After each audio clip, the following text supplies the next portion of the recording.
કે લગ્ન એ sex માણવાનું licence છે. આજથી હવે આ લોકો ઓફિશિયલી સેક્સ માણશે એ લેવલ પર આપણે લગ્નને લઈ આવ્યા છીએ. આપણે આપણા બાળકને બેસાડીને એવું નથી કહેતા કે કાલથી એક છોકરી ઘરમાં આવશે જેની સાથે તારે બધું જ વહેંચવું પડશે. સુખ દુઃખ, સમજદારી, સ્નેહ, પૈસા, સમસ્યાઓ. એવું માતા પિતા પોતાના બાળકને લગ્ન વિશેની સમજ આપવામાં ક્યાંક ચૂકી જાય છે.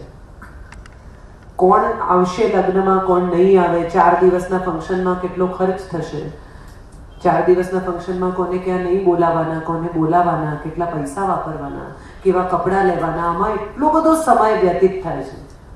પણ પ્રી મેરેજ કાઉન્સેલિંગ નામનો કોન્સેપ્ટ જ આપણા દેશમાં નથી.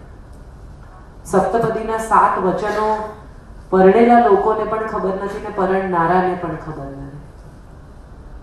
એમને સમજાવવા જોઈએ કે આ 7 વચન આપીને પરણવાના છો, આ 7 તો પાળવા જ પડશે, બીજા પાળો કે ન પાળો. કોણ આવ્યું, કોણ ન આવ્યું, કોણે શું ખાધું, કોણે ત્રાગા કર્યા, એવું બધું આપણને લગ્ન વિશે યાદ છે, આપણા પોતાના લગ્ન વિશે પણ આપણને એવું યાદ નથી કે આપણે શેને માટે પરણ્યા. મેં કહ્યું ને, લગ્ન મેરેજ વિધાઉટ પર્પઝ છે આપણા દેશમાં, અને પર્પઝ વગરની સંસ્થા કદીએ ટકી શકે જ નહીં. એ લગ્ન નહીં, એ સ્કૂલ હોય તો એ ન ટકે, એ સંબંધ હોય તો એ ન ટકે. તમે પાયા વગર ઘર બાંધો તો લાગે કદાચ બહુ રૂડું ને સસ્તું, પણ તોફાનો સામે ઊભું ન રહી શકે. આપણે પાયો નાખવાનો ભૂલી ગયા છીએ લગ્ન સંસ્થાનો. આ પહેલો પ્રશ્ન છે. બીજો સવાલ એ છે કે પશ્ચિમમાં કેમ એ લોકો સફળ થઈ રહ્યા છે લગ્ન વિશે? કારણ કે એ લોકોને એવું સમજાયું છે કે કુટુંબ બહુ જ અગત્યનું છે, ફેમિલી ફર્સ્ટ એવો આખો એક ખ્યાલ ત્યાં શરૂ થયો છે. આપણા દેશમાં ફેમિલી ફર્સ્ટ નો ખ્યાલ જ નથી. પરણીને આવતી દીકરી એનો પરિવાર છોડીને આવે છે. બહુ સરસ દાખલો આપ્યો છે તૈતરીય બ્રાહ્મણમાં કે તમે કોઈ છોડને એક કુંડામાંથી બીજા કુંડામાં લઈ જાઓ ને તો એની આજુબાજુની માટી સાથે લઈ જવો પડે. તમે આમ ખંખેરીને એકલા મૂળ ન લઈ જઈ શકો તો એ છોડ ત્યાં ટકે જ નહીં. એ પોતાની સાથે પોતાની માટી લાવે છે. એ માટી એનો સંસ્કાર છે, એ માટી એનો ઉછેર છે, એ માટી એનું વ્યક્તિત્વ છે, એ માટી એની પર્સનાલિટી છે. એને તમે સાવ ખંખેરી નાખો અને તમે એને રાતોરાત બદલવાનો પ્રયત્ન કરો તો એ નહીં બદલાય. હા, ધીમે ધીમે માટી એકબીજા સાથે ભળીને એવી થઈ જશે કે તમને ખબર જ નહીં પડે કે મૂળ માટી કઈ હતી. પણ એટલો સમય તો એને આપવો પડશે. શરૂઆતમાં તમે છોડ રોપો ને એક કુંડામાંથી બીજા કુંડામાં, તો તમે જો ઓબ્ઝર્વ કર્યું હશે તો તમને સમજાય કે 2 દિવસ તમને એમ થાય કે નહીં જીવે, સાવ મુરઝાઈ જાય. પછી એ ફરી એકવાર ઊભો થાય, ફરી એકવાર બેઠો થાય. એ મુરઝાયેલા છોડને પાણી આપવું પડે, એને ખાતર આપવું પડે, એનું ધ્યાન રાખવું પડે, એના પર બહુ તડકો ન પડે એનું પણ ધ્યાન રાખવું પડે, જે આપણે નથી કરતા. બિચારો છોડ આવીને તમારા કુંડામાં ગોઠવાય અને મુરઝાયેલો એ દરમિયાન જ આપણે એને વધારે મુરઝાવી નાખવાનો પ્રયત્ન કરીએ છીએ. પતિ પત્ની જ્યારે એક લગ્ન સંસ્થામાં જોડાય ત્યારે બંનેના માતા પિતાનું કર્તવ્ય એ છે કે બંનેના માતા પિતા એમને આ લગ્ન સંસ્થામાં ટકી રહેવામાં મદદ કરે. મમ્મી, આજકાલ તો આ મોબાઈલે બહુ એક તો દાટ વાળ્યો છે. મમ્મી જ્યાં હોય ત્યાંથી દીકરીને એટલું બધું મેનેજ કરવાનો પ્રયત્ન કરે છે. એને એના લગ્ન જીતવા દેવા જોઈએ. એની સમસ્યા અલગ છે. તમે જે વિચારતા હતા એવી એની સમસ્યા ન પણ હોય. એ કદાચ જુદું પણ વિચારતી હોય, એનો પતિ કદાચ જુદો હોય. તમારા સવાલો એ જ એના સવાલો નથી. અને બીજું કે સાસુએ પણ એવું સમજવું જોઈએ કે એ 2 જણા પોતાની જિંદગી જીવવાનો પ્રયાસ કરી રહ્યા છે. એમાં ઘાસતેલ રેડવાને બદલે ઘી રેડવું જોઈએ. આ બહુ જરૂરી છે.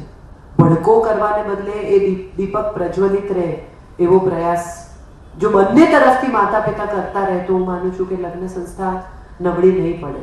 અને ત્રીજો સવાલ ઈગોનો છે. કેટલા બધા માતા પિતા એવું કહે છે કે અમે તો મારી દીકરીને દીકરાની જેમ ઉછેરી છે. ત્યારે મને એ સવાલ થાય છે કે એના માટે પછી બહુ જ લાવશો ને. દીકરી દીકરી છે, એને એના સ્ત્રીત્વનું ગૌરવ ચોક્કસ હોવું જોઈએ. એને દબાવી દેવી, કચડી નાખવી, એને તું દીકરી છે કરીને એનો વિકાસ રૂંધવો ના. પણ એને એટલું ચોક્કસ સમજાવવાનું કે બેટા તું સ્ત્રી છે અને સ્ત્રી હોવાનું ગૌરવ કર. દીકરીને દીકરીની જેમ જ ઉછેરી છે, પણ એક સરસ ઉછેર આપ્યો છે. એવું કહેનારા માતા પિતાને હું વધારે વંદન કરું છું. શું કામ એને દીકરાની જેમ ઉછેરવાનું? એ દીકરી જ છે, એ પુત્રવધુ થઈને કોઈના ઘરે જશે. એને એવા સંસ્કાર આપો કે એના પતિને તકલીફ પડે ને તો એ મજબૂત અગ્નિશિખાની જેમ એના કુટુંબને પ્રજ્વલિત કરે. એને એટલી તાકાત આપો કે એના આખા કુટુંબને સાથે લઈને ચાલે. એને એટલી હિંમત આપો કે હારી ન જાય. પણ એને તમે દીકરો બનાવવાનો પ્રયત્ન કરશો તો બે પુરુષો સાથે નહીં રહી શકે. અને આ બહુ જરૂરી છે. આપણે જે બે એટલે લોટમાં લોટ નાખીએ તો એ લોટ જ થાય, પણ લોટમાં પાણી નાખીએ તો રોટલી થાય. એ તો કોરો જ રહેશે. સ્ત્રીનું કામ પાણી રેડીને એની કણક બનાવવાનું છે. અને એ પાણી જ છે. એને તમે ગમે એટલો લોટ બનાવવાનો પ્રયત્ન કરશો એ લોટ બનશે નહીં. કોઈ દિવસ એમાંથી રોટલી નહીં થાય. એટલે સ્ત્રી હોવાનું ગૌરવ બહુ મોટી વાત છે. અને એ ગૌરવ જો આપણે આપણી દીકરીને આપી શકીએ, ગૌરવની સાથે નમ્રતા આપી શકીએ, સ્નેહ આપી શકીએ, કાળજી આપી શકીએ, માફ કરતા શીખવી શકીએ, તો હું માનું છું લગ્ન જીવન સુખી થાય. આપણું કામ છે. મેં કહ્યું ને, કોઈ નવી પેઢી ખરાબ નથી હોતી. ક્યાંક ઉછેરમાં ગફલત થઈ જાય છે. દુનિયાની કોઈ નવી પેઢી ખરાબ હોઈ શકે જ નહીં. મા બાપે જે આપવાનું છે આપવાનું ચૂકાઈ જાય ત્યારે એવું સમજાય કે ક્યાંક આપણી ભૂલ થઈ છે. જી મારો એક સવાલ છે. જી આપણા ઘરની અંદર ટીવી આવી ગયા, ડેલી શોપ જે ચાલતા હોય તેના વિશે તમે બોલો છો. હજી એક વખત તમે મતલબ શેર કરો એ એક્સપિરિયન્સ કે ભાઈ એનો કેટલો પ્રભાવ આપણી ઉપર પડે છે, એ સારું છે ખરાબ છે, કે ભાઈ એ મારી મિથ છે મિથ્યા છે, એ તમે એના વિશે એક વખત પ્રકાશ પાડો. કોઈ આઈ ડોન્ટ નો કેટલા લોકો જુએ છે, પણ એક પાકિસ્તાની ચેનલ આવે છે જેનું નામ છે જિંદગી. હું છે ને બીજું કંઈ નથી કહેવા માંગતી. હું ખાલી એટલું જ કહેવા માંગુ છું કે જિંદગી પર 1-2 એપિસોડ 2-3 દિવસ રોજ જોજો ને તમને સમજાશે કે વર્લ્ડ ટેલિવિઝન કેટલું એડવાન્સ છે આપણા કરતા. આપણે સાવ એવા સમયમાં પાછા જતા રહ્યા છીએ, રિગ્રેસિવ કામ કરીએ છીએ, પ્રોગ્રેસિવ નહીં. આપણું ટેલિવિઝન વધુ ને વધુ રિગ્રેસિવ થતું જાય છે, પાછા જઈએ છીએ. આથી 100 વર્ષ પહેલા 50 વર્ષ પહેલા જેવા કુટુંબો હતા ને એવા કુટુંબો આપણે સંયુક્ત કુટુંબના નામે વેચીએ છીએ. અને બીજું કે આટલો બધો સમય ટેલિવિઝનને જે ગૃહિણી કે જે પરિવાર આપે છે ને એ પરિવારના ઉત્તમ કલાકો સાંજના એકબીજા સાથે વિતાવવાને બદલે એક એવા પરિવાર સાથે વીતી જાય છે કે જે એકચ્યુઅલી એક્ઝિસ્ટ જ નથી કરતો. મારા ઘરમાં મારા બેડરૂમમાં ટેલિવિઝન નથી. એક સીટિંગ બનાવ્યું છે મેં મારા બેડરૂમને અટેચ્ડ, જે ટીવી લાઉન્જ છે જેમાં ટીવી છે.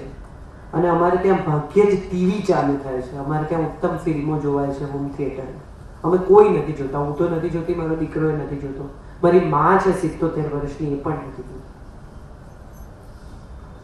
મારી માં પણ વાંચતી હોય છે સામાન્ય રીતે, અથવા ટીવી જુએ તો કંઈક બીજું સિનેમા જુએ, ટીવી પર બતાવતા ફિલ્મો જુએ.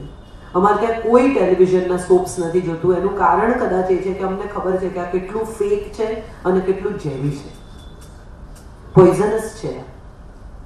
રોજ તમને કોઈ આવા પ્રકારની વાત કર્યા જ કરે, આવા ષડયંત્રો બતાવ્યા જ કરે, આવી તકલીફ દેખાડ્યા જ કરે, તો હું માનું છું ક્યાંક ને ક્યાંક તો એની અસર આપણા પર થાય જ છે. આપણા સબકોન્શિયસમાં આપણે જીવીએ છીએ આ ષડયંત્રોને. આપણે એવું વિચારતા થઈ જઈએ છીએ.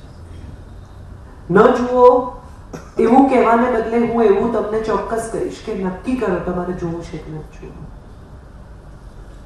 આમાં કોઈ સલાહ આપવાનો અર્થ નથી. ઘણી સ્ત્રીઓ એવું કહે છે પછી ટાઈમ પાસ હું શું કરું સાંજે. કરવા માટે ઘણું છે. વોચમેનના, લિફ્ટમેનના, ડ્રાઈવરના બાળકોને બોલાવીને ટ્યુશન આપો, એક્સરસાઇઝ કરો. કરવાના ઘણા કામો છે.